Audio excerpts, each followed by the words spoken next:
kakati ekiriwo mu ggwanga omulabi waffe owa Uma TV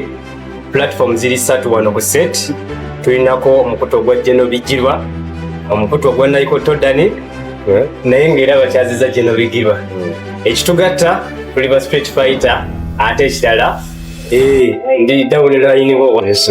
era ngoberera blueprint yo nze Moses Senyo Jeno yanjule eggwanga naze Jeno Bigirwa ng'osisi weewaawo sanso okubeera wano n'okuddamu omusozi ebayita philosophers arc ekyombo ky'abagezi gwe nasoose okukyaza yabadde mwami Kasosi Samuel philosopher b'omumanyi era yakwogeddeko bino wammanga nabadde mugamba akole dissection ng'alireetinga abakulembeze aba Uganda abali ku opposition n'abali mu gavumenti nga abageraageranya kuba philosopher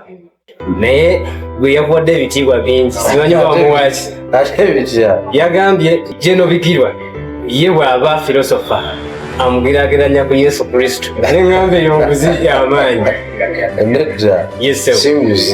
yagambye Mpuuga afaanana waliwo omujulizi erinnya linneerabidde yagambye Kasiba nti wa logic kakati Jeno Bigirwa approach eyo egenda kuba philosophical